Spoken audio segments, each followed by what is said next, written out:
What's up?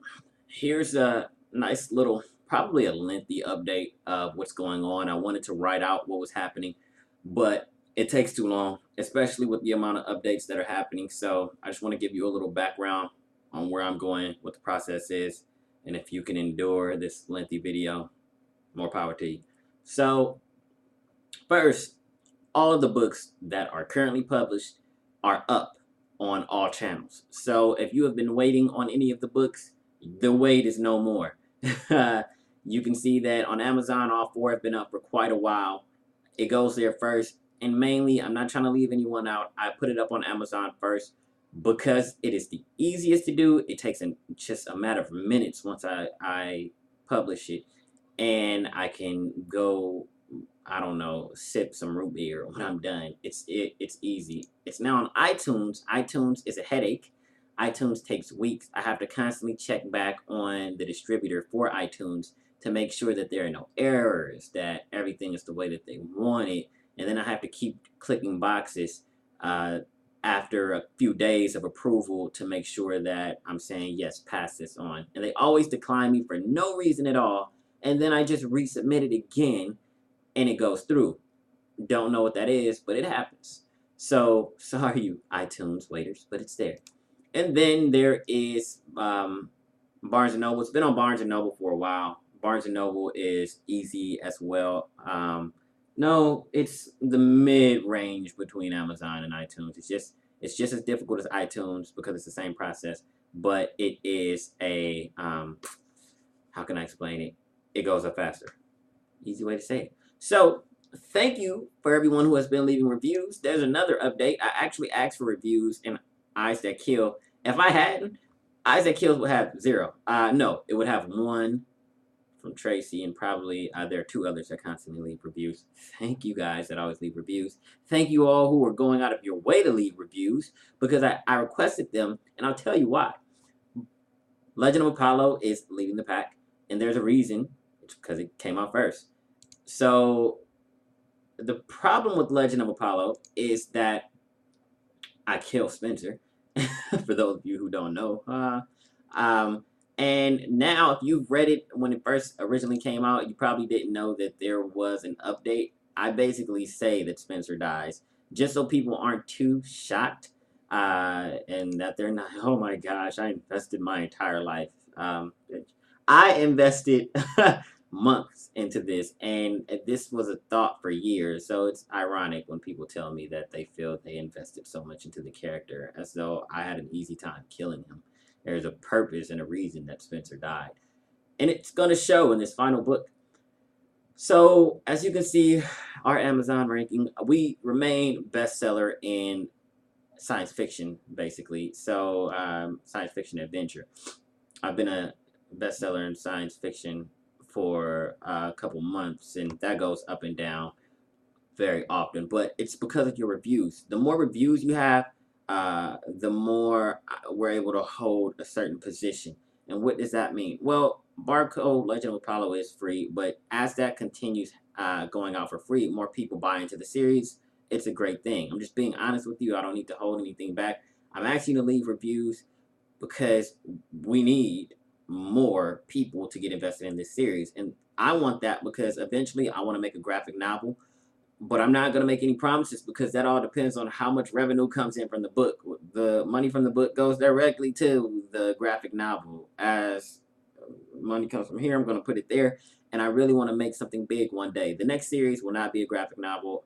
It's entitled Exodus, but I'm also going to use that money to filter into a graphic novel. I have to pay an artist, and that ain't cheap for a full book. So I want to bring you something that's special eventually, because I know a lot of people request it. So again, I asked for reviews because I have so many negative reviews. When I first started off, I had a balance, damn near as many bad as I had good. I had like a 3.3 out of 5 stars. And that's not important to me. What is important is that there's a balance of my fans and the negative reviews. What I kept looking at was there were so many negative reviews coming up, but I had a lot of downloads and I was still in the bestsellers. And I'm like, what's going on? So I asked my fans, could you leave reviews? And suddenly my ratings jump up. And I'm going, okay, that's what I thought. Like, you guys like the story, but people need to know why. Uh, I'm trying to do something different than the stereotype. And what's the stereotype? You probably seen posts on Harry Potter and all these different things that I've said. I love these books. I love these fantasy novels, but you know, they are stereotypical. They are very, you know what's going to happen. The hero's going to win out in the end, and you don't know that with Cody. You have no idea because he's not a hero. And that's the type of story that I was trying to go about writing. I wanted something that my fans could say, like, oh, you know what? I'm reading this because no one else is going to write this for me. And that's what I'm going for. So when you write a review, you basically tell others, this is what you're going to get when you read his books. And so more people buy into that. And so what the negative reviewers do is they weed out all of those who want the stereotypical ending, who want the hero to who they want the hero to win out.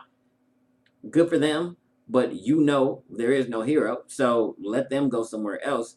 I mean, my first review is a 3-star, and I love that it's at the top. So people that come through go, oh, he does something at the ending. I'm very sensitive when I read, so I'll get away from that. So I need the balance, and I'm so glad that my fans really started coming through. You guys rock, and it really does make a huge difference because the sales have been jumping. We're going up about 100 books per month, so I know that that's, you know, like 100 books, but with 2 books doing that, Legend of Apollo and Cavern of Youth, it really starts to make a difference, especially when we start getting into the thousands, which is where we are now. So thank you. This is becoming monumental. Like, people are actually starting to know me, and it's great. Okay, so the next deal is what's going on with science fiction and fantasy. So we're writing Demon of Gods, haha, and I'm going to get into why it's not being scrapped this time. But we're writing Demon of Gods, and it's going back to science fiction, how it was in Legend of Apollo. So why did I write a science fiction? First off, that question got asked today by someone who was just interested in me writing science fiction or novels in general. And so she said, like, why did you write a science fiction? And I said, I actually never read a science fiction before. Some of you may be able to tell that. You're like, oh yeah, this isn't really science fiction. What happened was when I wrote the fantasy of Greek mythology, kind of with a huge twist to it that makes it no longer Greek mythology. But anyway, when I wrote this, I wrote it just with a unique vision, and I had descriptions for the barcodes and certain things that weren't detailed enough. She asked for more details, and I had to supply science with it to do that because I had the science in my mind, but I didn't think you really wanted to know. It's a fantasy. So as the science came out, that makes it a science fiction. That's how that came about. If you notice, Cavern of Youth relies less on that science fiction, though it really starts to get into armor a little bit more. New World Order goes into the theory, so it's more science theory, and that's how the worlds are developed, and there's still a huge fantasy aspect to that, so we're getting further away from it. ETK has absolutely no science in it, and that is the way that the series was originally meant to be. But as Cody journeys through his next adventure in the 5th book, I have to actually describe things again, and then you're going to get a lot of science. On that note, you should be pissed off with Demon of Gods the first couple pages that you read. So read all the way through. If you are a hardcore fan of this series, read all the way through. I'm going to piss you off the same exact way I did with Legend of Apollo. And the reason I'm going to do that is because this is really hard to say, but like I'm going to piss you off because that's what you're used to. Okay, this is my style of writing. If you, for some reason, are still reading after I have killed off damn near all your favorite characters, well, then you should be used to this by now. And I'm not saying that I'm going on a massive killing spree. If anyone's doing that, it's Cody. What I'm saying is I'm going to bring you a different type of story that you've never seen before, which is exactly what we have been doing. And how did I come about this? Well, one of the fans said, man, you better not do this. Now, I'm about to write this story. Like, I was weeks away from sitting down and starting to type it up. And I read his comment. He said, you better not, like, actually do this. And I thought, oh, my gosh, that's exactly what I have to do. So I started writing the story based off of what he begged me not to do. Now, Demon of Gods is 3 stories into one. This series was actually meant to be 7 stories long, and what I realized was, with Bleach, with Naruto, they keep dragging out my goodness. Like, I don't want you to keep dragging out this damn story. Give me the end. You have it. Give it to me. Stop making this so over superpowered and ridiculous. And that's exactly what I'm doing. I'm doing the opposite. I'm going to condense the stories. You're going to get 3 stories. Each 3 stories is going to be the length of a novel, which is 50,000 words. Normally, you get 2.5 stories. The original Legend of Apollo was about 115,000 words. I knocked it down to 92,000 words after some edits later on. The longest book is Eyes That Kills, 122,000 words. And the longest book should be Demon of Gods, which will be about 150,000 words, maybe less. So it's going to take a long time to edit. Be patient. But what I'm doing is I'm really giving you 3 books, making the stories solid, condensing them, and drawing out the emotion faster. So you should have a hard time putting this story down of all stories. And I'm going to like intertwine 2 stories in one. I know I'm giving you a lot of details and I'm being very vague. It's because I don't want to feed you what's going to happen. I actually did that in a video earlier. I'm redoing this video now because I actually fed you what's going to happen.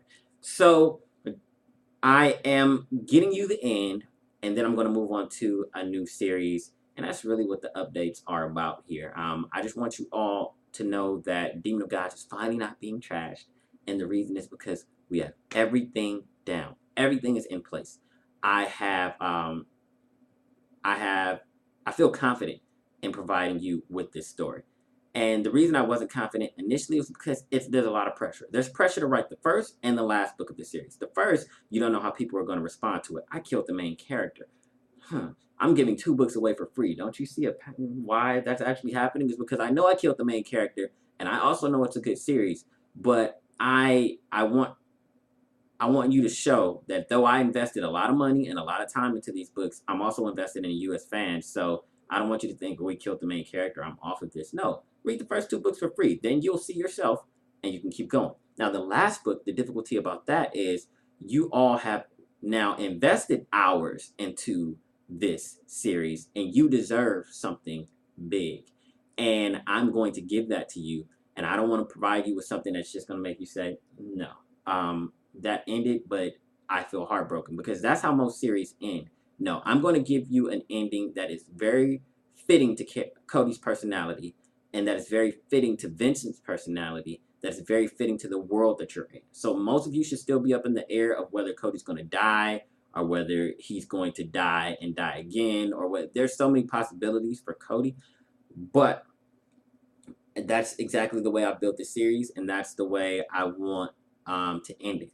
I want to end with almost a shock factor, which I have not done intentionally. I know a lot of people are like, oh, he killed off the main character of the shock factor. That's not what happened at all. The first shock factor will actually happen at the end of Demon of Gods, and it won't be something very massive. It'll just be like, whoa, what the hell? And really, it's going to happen throughout the entire book, so I don't have to worry about much. Just know that everything is in the works. Demon of Gods is set to release for Christmas, basically. Oh, the mass murders that Cody will commit for Christmas. And I am shooting for that because the book is so massive. I actually might have to hire an editor again. But I'll be making some money as a teacher, and I'll use that money because I don't make enough for the book series. I make enough, but I don't make enough to actually hire an editor. So I do this just because I love writing and I love hearing feedback from you all. And I just hope that you continue staying committed to this series. I'm so thankful that all of you have been leaving reviews. Again, if I have to say it one more time, you're all leaving reviews. It's so great. It helps me out a lot. It actually motivates me sometimes when I'm feeling like I don't want to write today. I might go to a really good review and just say like, bam, that person was looking for this. And then I go in and I start getting things done. So thank you. I will make another video later, and that's it.